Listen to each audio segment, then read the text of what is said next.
Are you thinking about what you should be carrying for your next hiking adventure? Stick around to find out.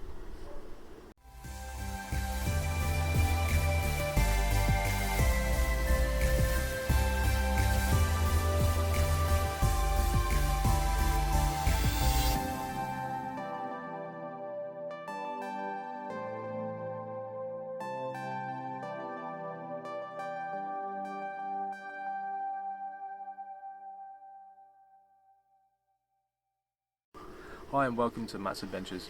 In this video I'm going to be talking about all the kit that I'm going to be carrying on my next adventure, the Cotswold Way. So I'm going to be starting off with my sleeping system, and most importantly, from my other videos you may have known, my favourite and most luxurious item on the list is the Climate Luxe pillow. Huge.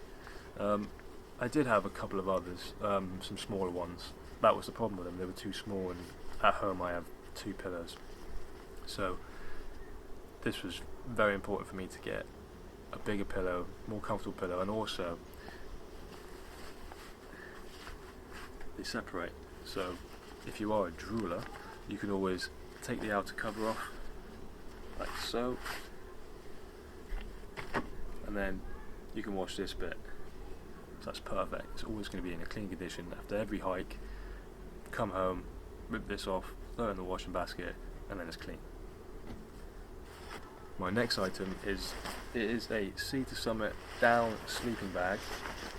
It is a mummy sleeping bag, and that's why I'm going to probably be replacing this in the future, because I don't like mummy sleeping bags, and that's what I figured out. It is a 850 loft. It's slightly water repellent as well. It's extra long because I am like 6 foot tall. More than likely I'm going to be picking a quilt for the future, especially for the summer months. I mean, the summer months I was struggling with this mummy bag. I need to spread out. I have my knees up to my chest, and with the mummy it's nearly impossible. It's quite claustrophobic. So yeah, I'll definitely be replacing that in the future. My next item is the Thermarest Neo Air X Therm. This is a brand new item, I haven't used it yet. I did have the Big Agnes Ultra Core. The problem with the Big Agnes is that it felt really uncomfortable, but the biggest and most important thing of why I replaced it was that it just felt cold on a cold floor. Even in the summer at night, it just felt like I was sleeping on a block of ice, so I had to get this. This is a 5.7 R value. I think it's the warmest sleeping pad there is out there at the minute, and it's relatively light. I think it's actually lighter than the Big Agnes as well. So I'll be looking forward to taking this. I did read a couple of reviews saying that they're quite easy to pop, so we'll be taking the repair kit, maybe a little bit of extra tape as well, just in case. So next I'll be going over my water. I do carry a 3 litre Osprey water bladder. I thought it was overkill, but to be fair, I filled it up once to, I think it was 2 litres, and I smashed it and I really struggled, so I always fill this up. I do also carry 2 1 litre vapor collapsible water bottles. I did have a couple of sport bottles, but when they were empty they just felt like they took up too much space, and the good thing about these is that you could just roll them up like so when they're empty, just stick them in a pocket and then forget about them. This next hike that I'm going to be doing as well, Cotswold Way, it goes to a town, maybe 2 towns a day, so if I do run out, I'll buy some bottles of water from a shop, fill my bladder up, and then just keep going. Another new item that I've got is the Black Diamond Trail Pro walking poles. I didn't have any before this, so I didn't really know what to look for and what I would like, but to be fair, this has done really well for me. I took it on my last hike down in Dartmoor. I only used one while I was walking. The good thing about them is that when you want to collapse it, you literally just unclip that, push that down, and as that pushes down, this bit here in the middle just collapses. So it's quite easy to put up and down. I do also use it for my tent. I have the 6 Moon Design Lunar Solo tent, which requires a walking pole in the apex bit at 125 centimeters. So obviously this is quite easy. It's got the measurements here, so set it to 125, stick it in the apex, put the 10 up, guy line, done. So yeah, these are brilliant. This next bit is going to be onto the cooking system. I've had this for a while, so it's kind of worked for me. And I have the Jetboil, I think it's the Flash 2.0. I have looked at smaller ones, smaller stoves. It might be slightly lighter, but then it's still going to be the same sort of contained system all in a pot. And I just thought this is like such a sufficient and quick boiling time stove that I just sort of kept it. I do also have a little bag for it from Thru-Hike gear. Obviously it's a bit silly just putting that inside there and having it all sort of in there when you don't really need to, but I kind of have to, because inside my cook pot I have a little sponge, and when I put the lid on and go to put it in my bag, the lid just comes off inside my bag, and then everything will just fall out all over my bag. So I just thought, saw it on their website and I thought I'll give it a go, and I like it. It's smart. Just goes in there like so, zip it up,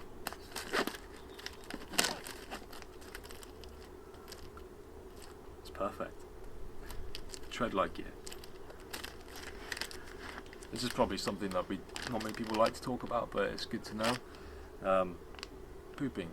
So wet wipes. I quite like wet wipes. Toilet papers for some people, but not for me. Obviously, hand sanitizer. That's like a must. Just have it. It's good to have it, especially if you're not even doing anything like that, but then you've done a whole day of hiking and you go to camp and you want to eat and you don't really have anywhere where you can wash your hands or anything like that. Just, squeeze that on your hand and you're good to go. Next item is the juice. Poop scoop shovel thing. Used it a few times already. Actually, I actually really like this thing. It's really smart.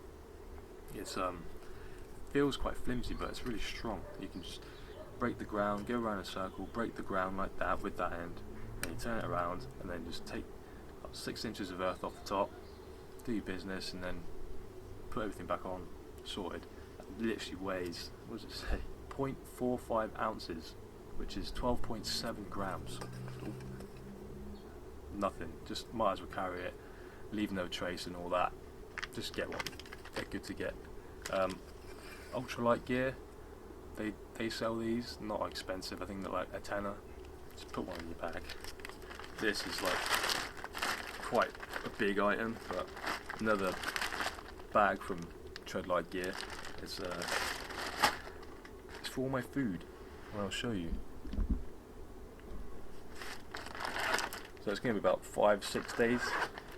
So this is literally packed to the max of food. It's probably going to be my heaviest item in my bag. So the good thing about that is that it fits straight in to my bag. Perfect square, keeps it all together. Brilliant. Thermos ZC. Everyone raves about these, and to be fair, since it came out, I bought one. Absolutely brilliant. If you ever want to stop and sit down on a tree stump or a wet bench or something like that, literally weighs nothing. You stick it down a pocket in your bag or strap it to your bag, take it out, literally just undo that, boom. Keeps your bum dry, warm. That's a must as well. Literally all my little diddy bags and everything is Thru-Hike gear. It's all Cuban fibre, and it's the only place I could find on the internet that you can actually buy Cuban fibre in England. So yeah, I buy everything from there now. This is my little wash bag. It's tiny. All I carry in there is some face wipes, tiny little itty bitty can of deodorant. Don't normally carry it, but Cotswold Way I will be walking through some town, so it's nice to give a quick spray. Compeed, blister prevention cure. Haven't had to use it yet, but just in case. Toothpaste and toothbrush with a little bit of zinc oxide tape wrapped around the end, just in case as well. All that fits in that little bag, and that's all I'm going to need. So, another little bag. Inside this one I've got a little Leatherman skeletal knife. Always good to have something like that. Literally weighs nothing as well. It's a good little find. I think that's an Ultralight Gear website. So I've also got a repair kit for my sleeping mat. I did also carry one when I had the big Agnes too, so it's always good to have that. You don't really want to be I mean, it's not like a sleeping pad where you still got a little bit of foam if it pops. It's literally just, that's it, you're on the floor. So it's definitely worth getting a patch kit for your sleeping mat. I've also got about 1 meter, 2 meters of cordage here. It's Dyneema cord. I think it's at 1.2 millimeter. Super strong. It's good for like fixing guy lines or adding extra guy lines if it's extra windy.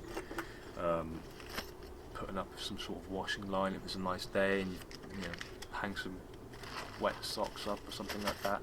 So it doesn't weigh anything, you might as well just carry a little tiny bit of cord. You can also use it to hang your bag up in a tree, keep it off the wet floor and all that. I love it, it's great, but I didn't know I was going down this kind of ultralight kind of route. So I do have the Osprey Kestrel 68 litre. When I went to Dartmoor recently and I carried all this ultralight gear, literally only used half the bag and it just looked ridiculous, but it's a lot of money and I just need to save up and buy something lighter. I have got my eyes set on Atom Packs. It's a UK company. They build and customise bags. They're made out of Dyneema and really ultralight material. It does cost a lot of money, so it might be something that I'll look into next year. I have the Merrell Moab 2 Gore-Tex boots. I did have some leather boots that I got from Go Outdoors. However, even though I looked after them the best I could, they just fell apart within like 2 or 3 hikes, and luckily I got my money back for them. But I'll never go back to leather again. I'm always going to go to synthetic, and I mean these are still Gore-Tex that keeps your feet dry anyway, so it's not really a massive deal for me, but they're super comfortable. Didn't take any time to wear in, and less maintenance really as well. I mean, quick spray of some water repellent after you come back from a hike, let it dry out, but that's it really. Smart little boots I think as well. Some people like trainers. I got a friend who has trainers, some Solomons. I haven't tried it before. It might be comfortable, it might be something I'll look forward to in the future, but for the time being I'm just going to stick for the boots. This is a new item, I haven't worn them yet. Patagonia leg warmers. One of the reasons was because it was a cold night, but then also, even if it's a cold night, you still kind of sweat a little bit in your sleeping bag. And I just sleep in my boxers or shorts, so my legs are just like sticking to the material and making the mummy sleeping bag even more claustrophobic. So yeah, I got these just to sort of stop that from happening basically, and to have a more comfortable night. And it's getting towards winter now anyway, so definitely worth it.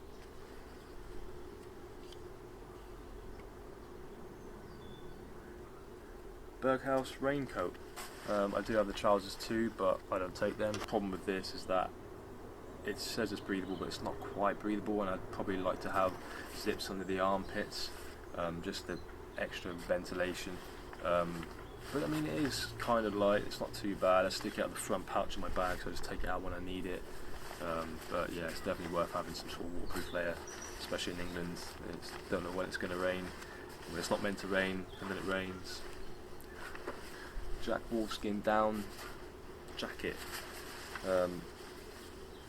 It's great. I wear it even when I'm not hiking. Super comfortable, super warm, and it literally packs down to nothing, even smaller than that if I really wanted to. I always stick that at the top of my bag. It gets a bit chilly. Whip this out first thing in the morning as well, or when you get to camp at night and you just stopped and all the cold comes in, just stick this on.